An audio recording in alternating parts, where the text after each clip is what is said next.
Today I want to talk to you about a topic I've not really covered before, migraines. I've been living with migraines now for the last 15 years or so, and they've got progressively worse over time. And there's something that I've had to learn to live with, adjust my lifestyle to, adjust what's possible in a given day to achieve. And it's a bit on the windy side today, so apologies if it's getting picked up on the mic. It's definitely affecting the hair, at least, but there's only so much I can do about that. So, if you haven't seen any of my videos before, I always enjoy walking and talking, and it helps me to get my thoughts out, and I think it fits well with the theme of a lot of my videos as well. I'm quite an active person, and getting outdoors is always good for my mental health. So what better way to put a video together than do one of the things I enjoy the most.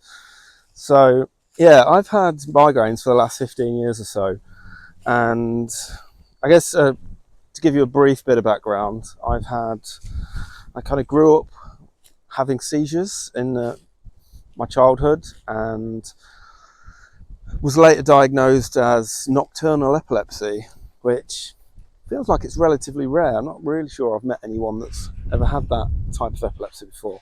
But for those who don't know, that's essentially you're having seizures in your sleep.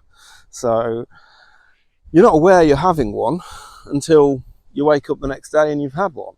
So it took a long time to diagnose because of the infrequency of the seizures. But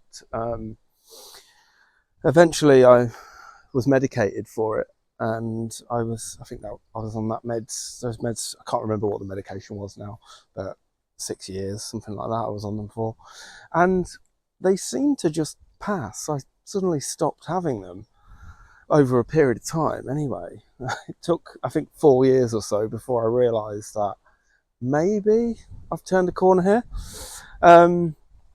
But yeah, by my sort of mid to late 20s, I then started to essentially get cluster headaches, where I'd get kind of a flurry of headaches over a short period of time, like back to back, and they got progressively worse, and my eyesight worsened as well. And that's when I started to wear glasses for short distance. Although my eyesight's pretty strong, which is why you don't see me wearing glasses in the videos, other than sunglasses, not prescription. Probably should be, really. And so I mostly wear my glasses for watching TV, or so go to the cinema. I don't drive, but I guess if I was driving, I'd be wearing them for driving. So those cluster headaches, I guess, sort of progressed to migraines. And one of the reasons I knew that is I was in a lot of agony with them. Real sharp pains, creeping pains up the back of the neck and the head.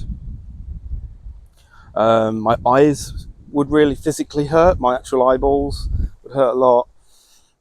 I'd be feeling sick. I'd be feeling distracted and aggravated and agitated and easily, bad-tempered and all these sorts of things. And anyone who's had a migraine before, when they kick in, they consume you completely. There is everything in your life has to shut down, and you need to go in a dark room. You need to take it minute by minute and just be still and ride yourself through it as best you can. So I started to receive medication for my migraines, and I was probably having them once every couple of months, so not too frequent. Fortunately, I suppose, I don't have chronic migraines like some do. It doesn't define my life that much, but with triggers like stress, busy lifestyles, there's certain foods and drinks you can have that can bring on migraines. Caffeine, chocolate, cheese, are some of the common ones, and that can trigger you as well. And quite often, for me anyway, the same triggers are not, you don't always have the same triggers with every migraine. So some days I can be out in the sun all day long, loving it, sunbathing, out for a walk, be absolutely fine. Other days I open the curtains at home and the glare from the sun starts me off. So it's can be really unpredictable what starts it, and that's something I have to live with that. And so, as I say, I've been having them a long time now. My migraines have increased in frequency over time, and I get them at least monthly now. Sometimes, at intense periods, I've been having them weekly. That wind is really strong.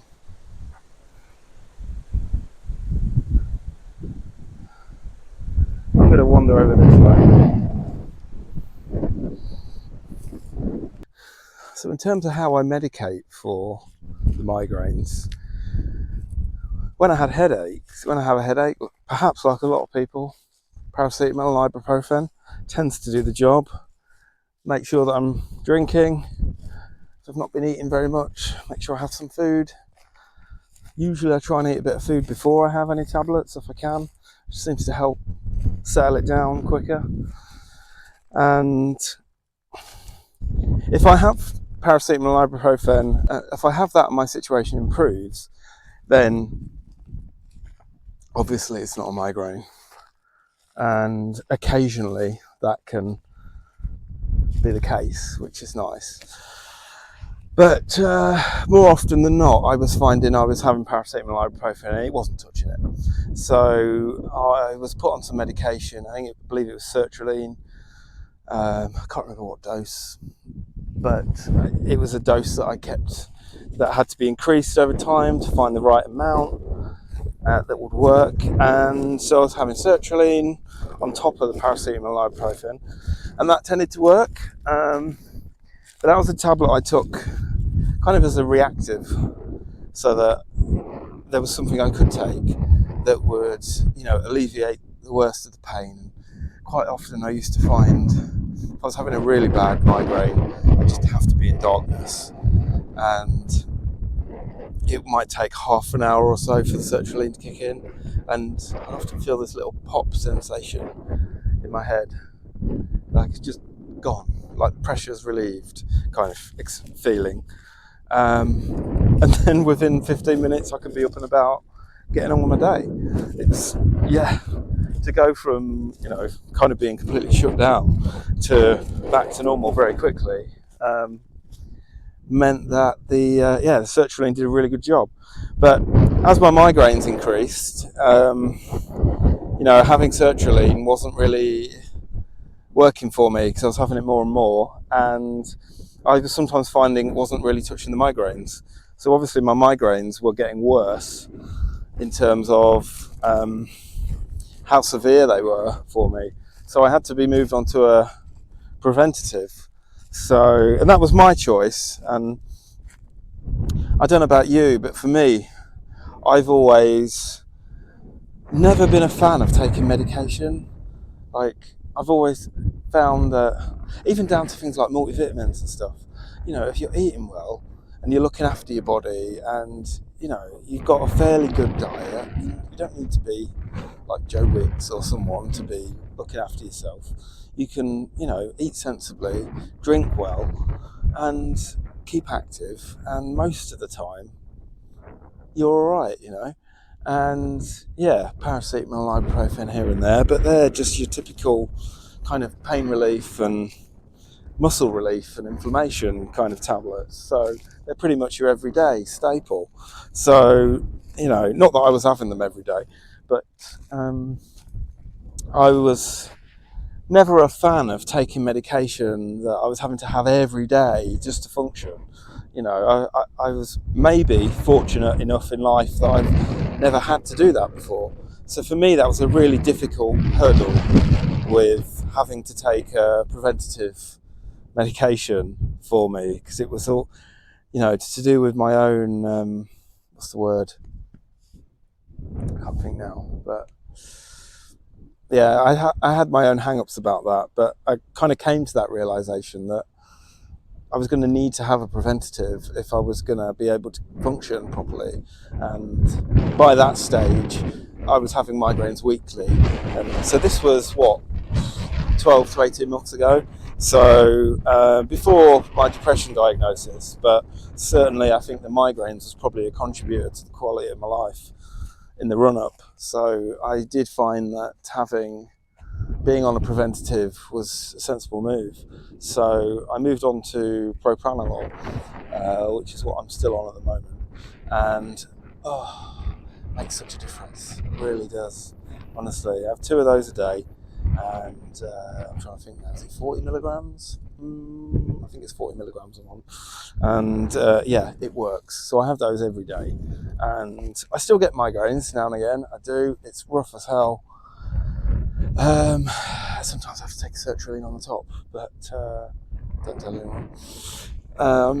But yeah, I don't feel the effects of the migraines as anywhere near as often as I used to, thankfully. So, and for me, like, I've been having migraines as long as I have.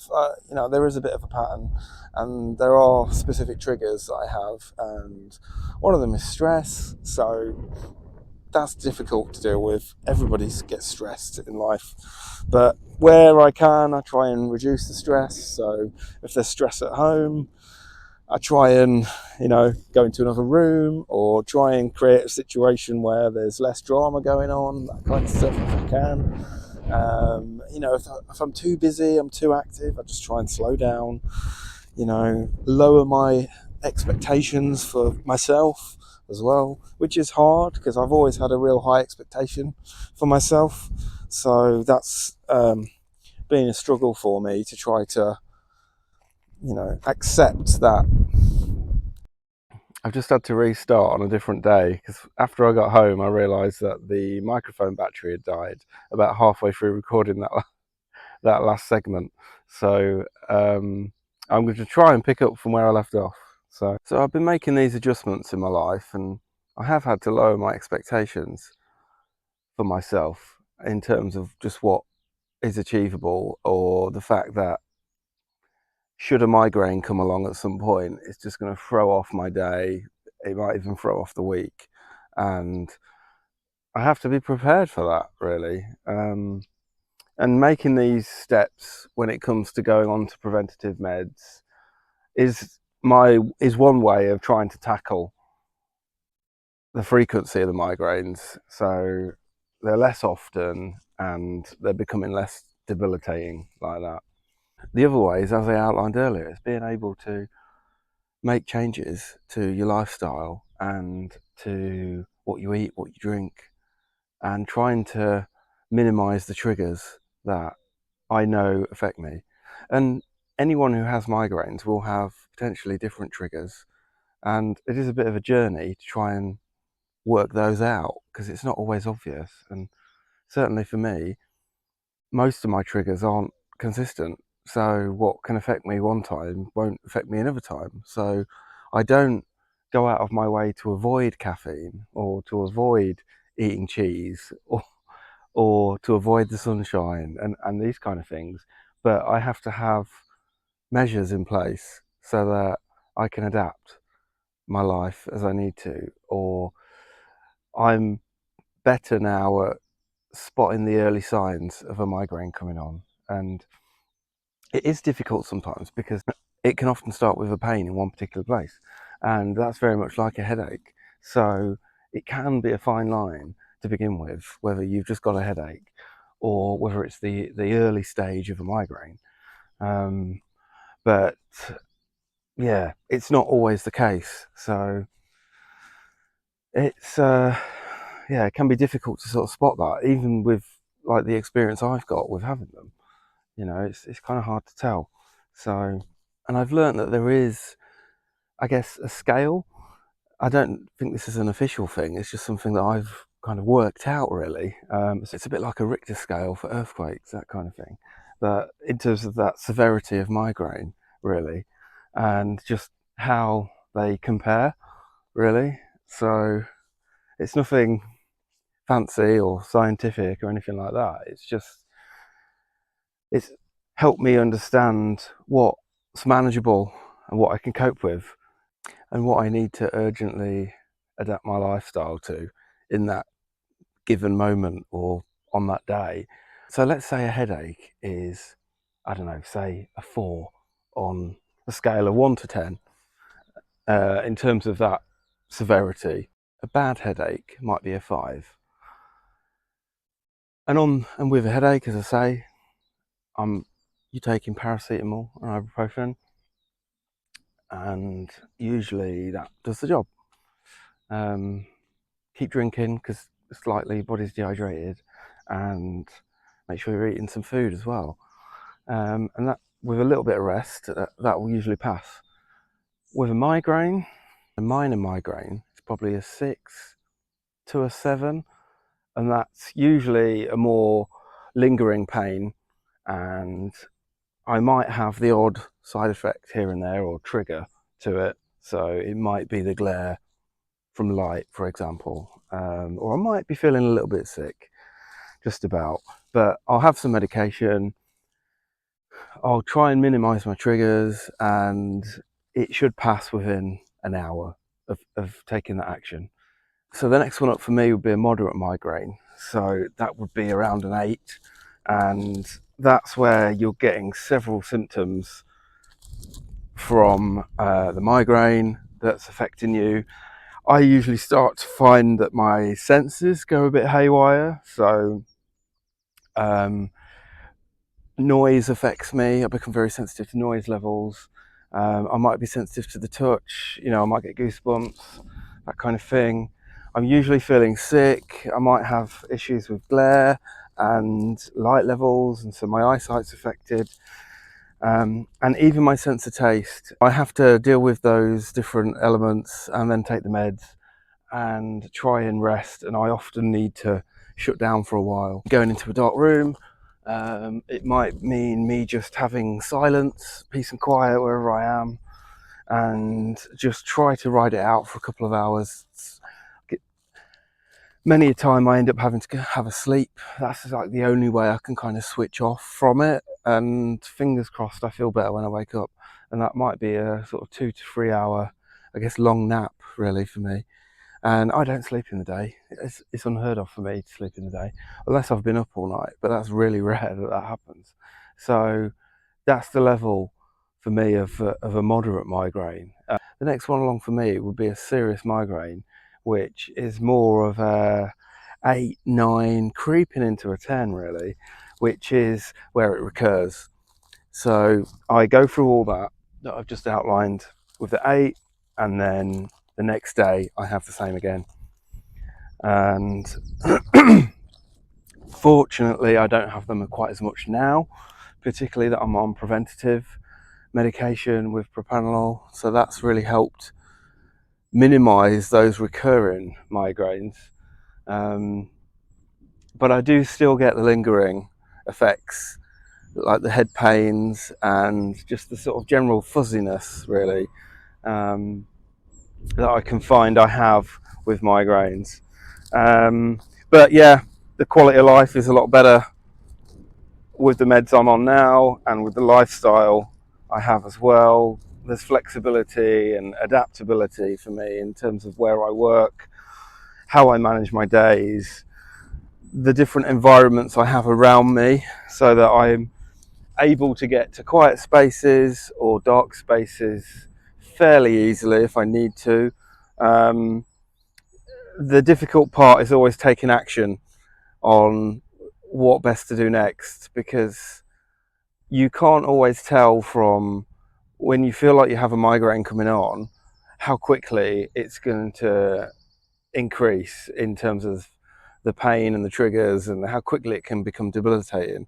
Because I found I've gone to an 8 within the space of 2 hours, and 2 hours previous I didn't have any I didn't have any sign of a migraine. I got up that day, I've had a few hours of the day, and it's sort of, I don't know, lunchtime or something, and then you start to feel a little bit fuzzy, and then by 3 o'clock you're on your back. So it can work like that for me sometimes. So that side of it's tricky. Um, and just like when you wake up in the morning and you've essentially, I wake up with a headache some days, and I never used to wake up with a headache. And then it's really difficult to know, like, oh, is this the beginning of a migraine? Because, you know, it feels the same, but I don't have any side effects. You know, I've just got a head pain. So, you know, what should I take? Should I take anything? Should I just eat and drink, see how I go?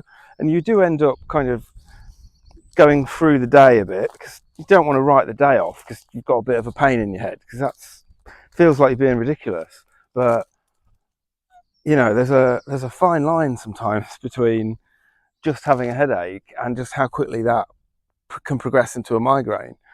And it's the kind of thing as well, I find, that I can just ignore.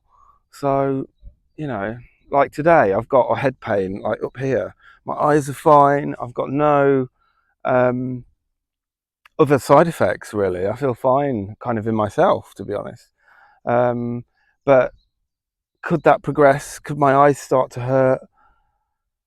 Could I start to get different symptoms of a migraine over the next couple of hours if I don't take any tablets or anything like that? So I don't know.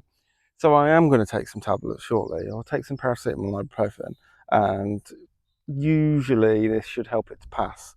But yeah, who knows? Because sometimes I just find migraines are a bit sly. Sometimes they almost disguise themselves as a headache at times, at least in the beginning. So it kind of puts me on edge to begin with, you know. But like I say, you can function and you can get on with your day, and you can kind of ignore it a bit as well. And that's one of the difficulties with it, is how much to focus on the how much to focus on how you're feeling, and do I have any different symptoms, and you know, because I'm so used to just kind of like ignoring stuff and like just getting on with life. So, and that's not always a bad thing. That's, you know, helps you be progressive and helps you feel like you're doing stuff with your time, you know. But yeah, this whole act for me of having to kind of listen to my mind and my body a lot more it feels a bit like it's still new territory, to be honest, for me. Um, you know, and I think particularly because I know I've been at a point where there's particularly because I know I've been at a point where I've been having frequent migraines, and they have been debilitating, and I've had to be off sick from work, or I've had to, you know, just reduce how productive my days have been, you know, which has knock-on effects really, or, you know, how I'm spending my time, or wasting money, you know, traveling into work and then not feeling well and then coming home again. You know, there's um, there's drawbacks to some of this. So I am trying to be a bit more tuned in so I can kind of nip it in the bud um, sooner rather than later, really. But it's a learning curve, I guess, really. And in the back of my mind, I hope that at some point, maybe these migraines will pass. Maybe I won't be having them anymore, you know, or I'll have them so infrequently that I'll almost forget I'm having them. I don't know. I just, yeah, hope that's the case, because it's hard work having them, and it's something that's always in the back of your mind every day. You wake up, oh, how am I today? And you become a bit paranoid about what you're eating and what you're drinking, you know, what the different triggers are and how they're affecting you. And it does affect your mood sometimes, and it affects what you feel like doing, and what's worth committing to and what's not. And, you know, I've had experiences now where I find if I'm out with a family in the car for a day somewhere, if it's going to be a sunny day, it's really likely that that combination of just noise, the dynamics, close proximity in the car, just the heat and everything else, like the chances of me getting a migraine in that kind of situation is really high, you know, because I've had it several times. And so when I have situations like that, I'm like, oh, shall I commit to that or not? You know, you don't know how you're going to be. So, and I have multiple examples of that in different parts of my life where I feel like I've had repeat situations or environments where it's triggered me with my migraines, and it's awful. You know, I mean, I've gone into shutdown mode massively in those situations as well. You know, I've been at my in-laws before, and I literally had to go into the spare room and go to sleep after having gone swimming as a family and had a good time. You know, it did something to me. The sunshine outside, maybe I hadn't eaten enough that day, I don't know, but it just came on very, very quickly. My eyeballs were absolutely caning. I felt so sick. I felt disorientated, and I just completely shut down, and I just needed to be still. And I couldn't sleep because my body was buzzing so much, just sort of humming. But I felt so almost kind of paralyzed in myself, like I couldn't do anything.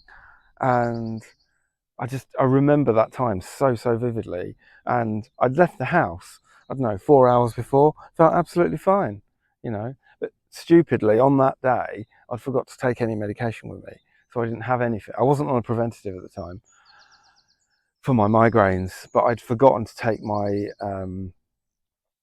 sumatriptan. I got it right this time. um, and I didn't have any tablets on me, so I didn't have anything to kind of combat it really in the environment I was in at all. So it was so rough. And it feels a bit like they're scarring kind of experiences when the kind of situations come up, because it's really difficult to deal with, and you don't want to put yourself in a position again where there's a risk of you having a recurring experience, you know. So it's definitely made me much more mindful of where I spend my days, what I do, what I eat, drink, what activities are going on, how I manage my triggers. There's a lot within that to try to reduce the frequency of my migraines and the severity of them. So, but I'm getting there. I'm doing all right, you know. So I hope this video has been interesting and useful for you. It's an insight into living with migraines that it's the first time I've shared and opened up about my experience in this way. And it's just one aspect of life which I know many people have to contend with. And in certain ways, I feel I'm very fortunate that my migraines aren't chronic and they're not extremely severe in terms of the effect that they have on me compared to some other people. However, they are still really debilitating for me when they strike hard. So it's and it's an experience I found that's been evolving through time as well. The kind of migraines I have now are not the kind of migraines I was having 10 years ago.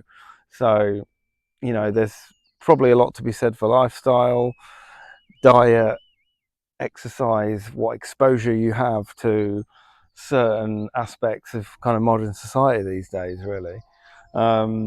But you know, we have to live with what we've got, what's in front of us, and we have to just deal with life as it comes as well. So thank you for listening. And if you've got any experience of living with migraines or the debilitating effects that these experiences can have on you, and any tips you'd like to share based on your own experience, please share them in the comments. I'm sure many people will get the benefit from hearing from you. Okay, thanks for listening. Take care. See you on the next video.